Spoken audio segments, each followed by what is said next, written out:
ပိုင်ဆိုင်မှုကဘလောက်မသေးကြမရေရလဲဆိုလို့ရှိရင်တခိုးတယောက်ကကိုရှာဖွေစုဆောင်းထားတဲ့ဥစ္စာပစ္စည်းတွေကိုကိုမသိအောင်ယူလိုက်ယုံကလေးနဲ့အဲ့ဒါဟာကိုဥစ္စာမဟုတ်တော့တေချာစဉ်းစားကြည့်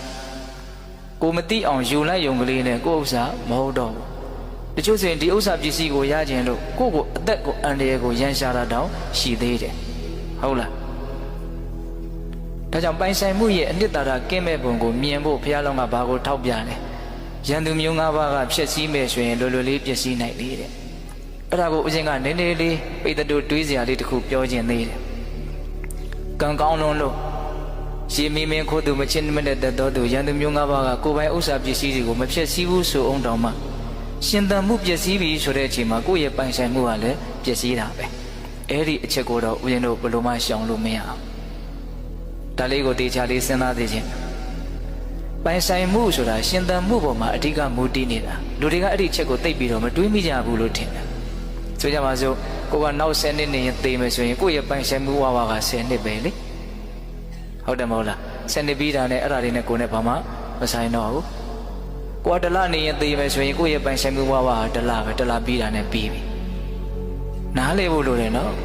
ရှင်သန်မှုပျက်စီးတာနဲ့ပိုင်ဆိုင်မှုလည်းပျက်စီးတယ်အဲ့လိုဆိုရင်ဆက်ပြီးတော့စဉ်းစားရှင်သန်မှုကဘလောက်ကြာကြာရှင်သန်ခွင့်ရလိမ့်မလဲလို့တိကျတဲ့ရေရာတဲ့သတ်မှတ်ချက်ရှိသလား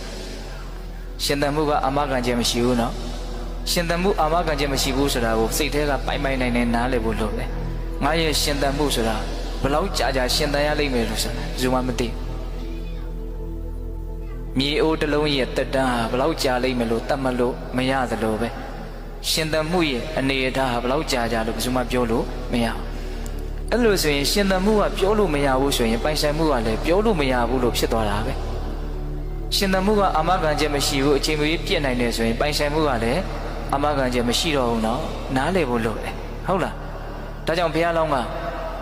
ပစ္စည်းဥစ္စာဆိုတာထင်လောက်ကြီးတန်ဖိုးရှိတာမဟုတ်ဘူးအကြောင်းပြချက်ကပါလေဖြည့်ဆည်းမဲ့အရာနဲ့တွေ့ရင်လွယ်လွယ်လေးပျက်စီးသွားနိုင်တော့အကယ်၍ဖြည့်ဆည်းမဲ့အရာမရှိခဲ့ဘူးဆိုအောင်တောင်မှခန္ဓာကိုယ်ပျက်စီးပြီဆိုတာနဲ့ပိုင်ဆိုင်မှုဝါဝါသည်ကိုယ့်အတွက်တော့ပျက်စီးသွားအိမ်မှာတော့နေရာမပြတ်ကြံရစ်မယ်ပေါ့နော်နားလည်ဖို့လိုတယ်ဟုတ်လားဒါပေမဲ့လို့တဲ့ဟောအဲ့ဒီဒါပေမဲ့လို့လေးကစဉ်းစားတရားရှိပစ္စည်းဥစ္စာကအနှစ်သာရမရှိဘူးလို့ဆိုညာတော့လည်းပဲအဲ့ဒီပစ္စည်းဥစ္စာကိုအကြောင်းပြုပြီးတော့ဆွတ်လွတ်မယ်လှူဒန်းမယ်ပေးကမ်းမယ်ဝေမယ်မျှမယ်ဆိုရင်တော့အဲ့ဒီဒါနာကောင်းမှုသည်အလွန်တရာမှအနှစ်သာရရှိတဲ့တန်ဖိုးရှိတဲ့အရာဖြစ်သွားလေတဲ့အတွဲလိုက်လေးသူတွေးကြည့်တာနော်ပိုင်ဆိုင်မှုနဲ့ဆွတ်လွတ်မှုအတွဲလိုက်ကလေးသူစဉ်းစားတာပိုင်ဆိုင်မှုကအချိန်မွေးပျက်စီးနိုင်တယ်ဒါကြောင့်မပျက်စီးသေးခင်မှာဆွတ်လွတ်မှုကလေးဖြစ်အောင်လုပ်နိုင်ရင်အဲ့ဒီအနှစ်မရှိဘူးဆိုတဲ့ပိုင်ဆိုင်မှုတွေကအနှစ်ရှိတဲ့